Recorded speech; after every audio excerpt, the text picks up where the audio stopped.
Hello friends, welcome to Dungeons & Dragonfly, where I adapt various characters for use in D&D. I'm Dragonfly9078, and today we're building John Egbert from Homestuck. Quick warning, there will absolutely be heavy spoilers for Homestuck in this video, so if you haven't read it yet, maybe be a little careful before watching. For a bit of background, John was raised by his dad in suburban Washington state. On his 13th birthday, he and his three friends started playing a new game called Spurb. Unbeknownst to them, the game was much weirder than they anticipated. It transported them to another dimension, where they went on a magical quest, met alien trolls, and eventually ascended to godhood. John is the most conventionally heroic of the four kids, as well as having debatably the most raw power. So what do we want from this build? Well, like I said, John has ascended to godhood, specifically as a god of wind. That means that in addition to being functionally immortal, we need to be able to fly, manipulate wind, and even turn into wind. When he isn't whooshing around, John fights quite effectively using his hammer-kind strike specialist, so we'll want some ways to bludgeon our enemies to death with magic hammers. That's probably enough to go on, but I'll also throw out that we need to be able to hop between dimensions with our retcon powers. Looking over at ability scores, we'll be using the standard point array. If you want to roll for stats, that's fine. We actually don't have any multi-classing minimums to watch out for this time, so go nuts. Starting off with a 13 in strength, John is only 16 by the end of the comic, but he has all the man grit he needs to swing his hammers around. We'll dump dexterity though, we don't really need it for much, and hammers aren't exactly precision instruments. Constitution is 14, John could take a hit even when he wasn't immortal, and he has a scientific mind and figured out the abstract system of punch card alchemy that the game uses, so we'll put our 12 in intelligence. He can be somewhat naive and overly trusting though, not to mention oblivious to other people's emotions, so wisdom's going to be a 10. And we'll finish up with a 15 in charisma because despite his flaws, he cares deeply for his friends, and that's why he's their leader. John is a human, but he has definite main character with a magical destiny vibes, so we'll mix it up a little bit by giving him one of the Dragonmarks from Eberron. John's aspect is breath, which in addition to wind and flight, is concerned with motion, momentum, and personal freedom. Luckily, there's a mark for that. The Mark of Passage bumps our dexterity by 2 and another ability score by 1. I'm going to say Wisdom. It also increases our walking speed to 35 feet and lets us add a d4 to any acrobatics checks we make, as well as any checks we make to control a land vehicle. Finally, we get a handful of spells added to our class's spellcasting list, and we can cast Misty Step without using a spell slot once per day, to burst into wind and reform up to 30 feet away. John thinks of himself as a skilled magician and a cunning prankster. He's not actually especially good at either magic or pranks, but we'll throw him a bone with the entertainer background for proficiency with acrobatics, performance, and one kind of musical instrument, in this case keyboard-type instruments like pianos and organs. Now, if we're talking about building a nigh-immortal god of nature, the only real answer is to go straight forward with a full 20 levels of Druid. All Druids learn Druidic, as well as 2 skills from the Druid list. My picks would be Arcana and Perception.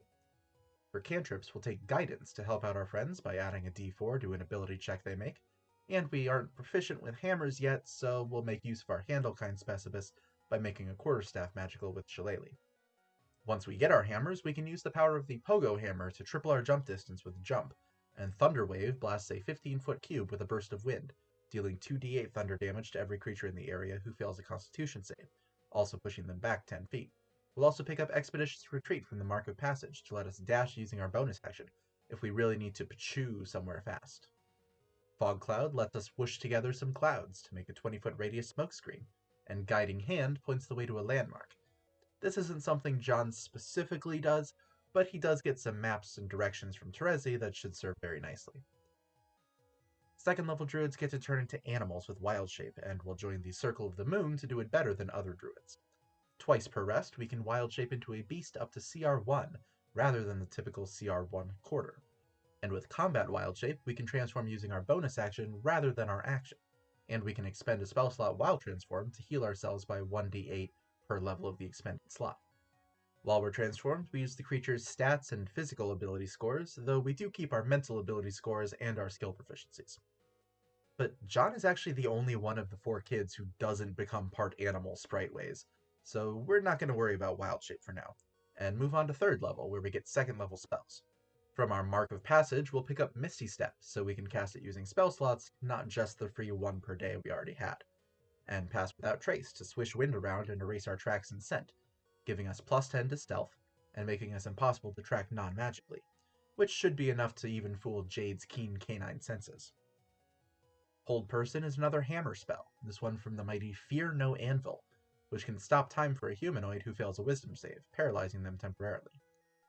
For some more windy spells, Gust of Wind blows air in a 60-foot line, Warding Wind makes a windy dome around us that deflects arrows and blows away gases, and a Dust Devil summons a 5-foot whirlwind that we can move around with our bonus action. Any creature that ends their turn within 5 feet of it makes a strength save, taking 1d8 damage and being pushed back 10 feet on a failure.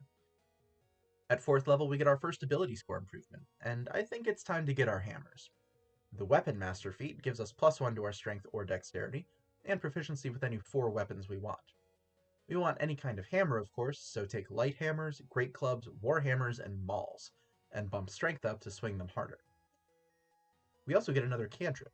My choice would be Gust, to push medium or smaller creatures 5 feet, and objects 10 feet, with a quick puff of wind.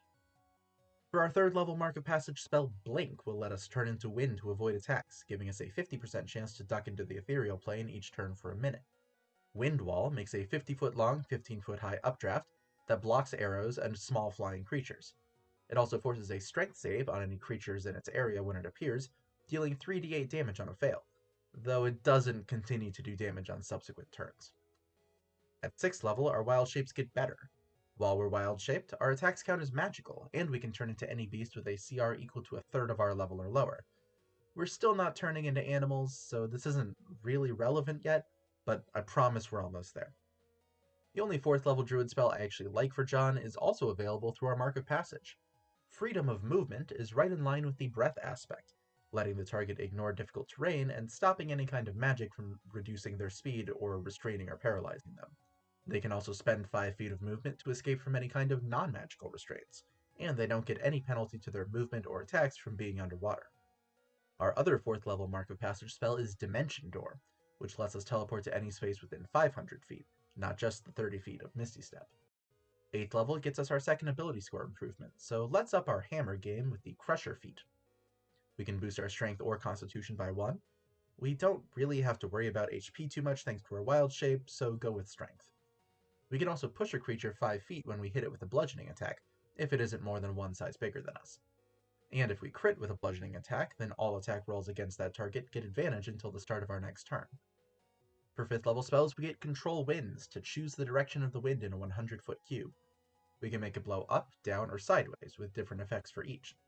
If the wind is horizontal, it gives disadvantage to any ranged weapon attacks that pass through it, and creatures moving against the wind have to spend extra movement.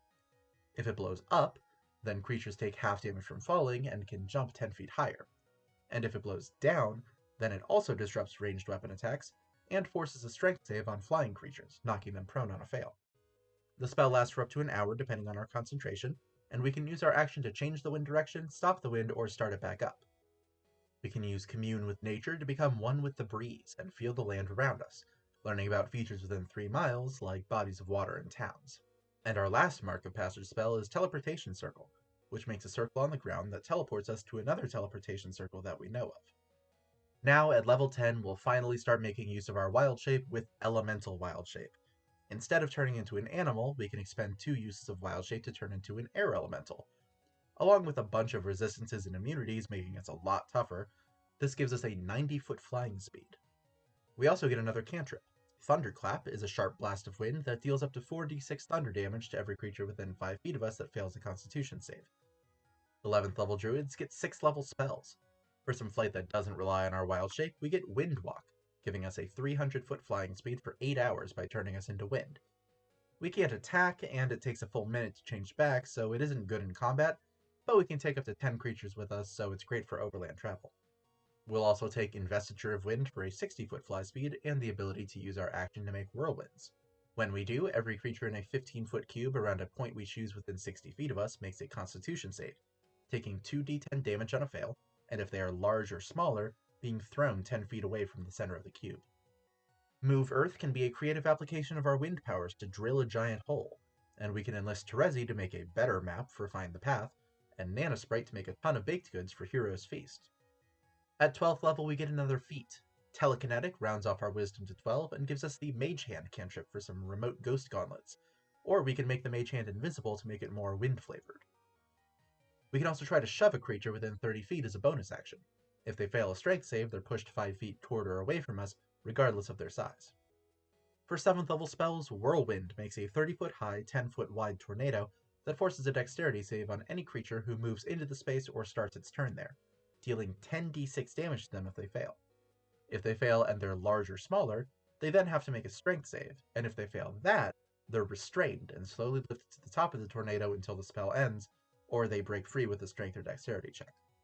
This is also the level where we get our retcon powers, and the best approximation for that is plane shift, since it lets us jump to a different dimension, and depending on the dimension, potentially to a different time period. 14th level Moon Druids get 1,000 forms, letting us cast Alter Self at will to change our appearance, let us breathe underwater, or give us a natural weapon. That's not really a thing that John does, so don't worry about this too much. At 15th level, we get 8th level spells, and this is where we can truly do the windy thing with Control Weather. We can alter the precipitation, temperature, and wind speed and direction within 5 miles of us, ranging from a clear day to torrential rain, unbearable heat to Arctic cold, and no wind to a full-on storm. It takes 10 minutes to cast, and the weather changes in stages, so it's a little bit slower than the instant planet-spanning hurricanes that John can summon, but it's about as close as we can get. Taking a break from the windy things for a second, we'll prove ourselves worthy of the mighty Warhammer of Zillihu with the Fell-Handed feat. We get +1 to our attack rolls with Warhammers and Mauls, and when we take the help action to help attack an enemy who has a shield, we can knock the shield aside, giving our friend +2 to hit as well as advantage. It also makes having advantage better for us. If we hit it with a Warhammer or Maul attack that had advantage, and the lower of the 2 rolls would have also hit, we can knock the enemy prone. And if we miss because of having disadvantage, but the higher of the 2 rolls would have hit, the enemy still takes bludgeoning damage equal to our strength modifier. 17th level Druids get 9th level spells, and the only one I'm interested in is Storm of Vengeance. We pick a point we can see and summon a 360-foot radius storm cloud that produces different effects beneath it every turn that we maintain concentration. On the first round, every creature under it makes a Constitution save, taking 2d6 thunder damage and becoming deafened for 5 minutes on a fail. On the second round, everything under the cloud takes 1d6 acid damage from acid rain. On the third round, 6 creatures of our choice under the cloud are struck by lightning, taking 10d6 lightning damage if they fail a dexterity save, half damage on a success. On the fourth round, everything under the cloud takes 2d6 bludgeoning damage from hailstones, and for every round after that, everyone in the area takes 1d6 cold damage from wind and freezing rain. The area under the cloud also becomes heavily obscured, difficult terrain, and counts as a severe distraction for maintaining concentration on spells. And now that we have all of our spells, let's cast them as an elemental. 18th level Druids get beast spells, meaning we can cast spells in our wild shape, and we ignore somatic and verbal components for them while wild shaped. We also get Timeless Body for a little bit of Wind God agelessness. For every 10 years that pass, we only age 1. 19th level gets us our last ability score improvement, and we'll go nice and simple by rounding off our strength for better hammering, and our charisma for better leadership. Our capstone is the 20th level of Druid for Archdruid. We can ignore all components of our spells as long as they don't have a listed cost and aren't consumed by the spell, and we can do that in our normal shape or our wild shape. But more importantly, we get unlimited wild shapes, meaning we can turn into an air elemental at will using our bonus action, and the HP of our air elemental form refreshes to full every time we do so, since it's technically a new transformation. Now that the build is complete, the question becomes, how good is it? Well, John is conditionally immortal. We have to take 90 damage just to get knocked out of our wild shape, and our normal form has another 130 HP that they have to get through. And if they don't kill us, we can just go back into our wild shape on our turn, so they have to do another 90 damage to start chewing away at our normal HP. We also have incredible mobility, with an at-will 90-foot fly speed from our wild shape, multiple teleportation options, and windwalk for overland travel. And we're fantastic at controlling the battlefield, with powerful spells with enormous areas of effect to disrupt, damage, and push our enemies around. On the other hand, our save DC for those spells is not great. Druids are wisdom-based casters, so investing so heavily in charisma does fit the character, but doesn't actually help us out any mechanically. We also have a large number of concentration spells, and those big area of effect spells can also hurt our friends. So we have to be very careful about what we are casting where. And finally, our wild shape is fantastic, but it also has less than 100 HP. So Power Word Kill can just kill us outright with no save or turning back into our normal self. But hey, it's conditional immortality for a reason. Anyone casting Power Word Kill on us is probably a big villain, so that would almost certainly be deemed a heroic death, meaning that it's even in flavor to be killed in our wild shape. You're the kid's leader, so whoosh around with your windy powers and lead them to victory. Except you aren't their leader, you're their friend. There's a big difference. So, friend them to victory, I guess? No, that's dumb. We'll go with lead for now. I hope you enjoyed the build. If you have any feedback or suggestions for characters you'd like to see me build, please leave them in the comments below. Thank you for watching, friends. I will see y'all later.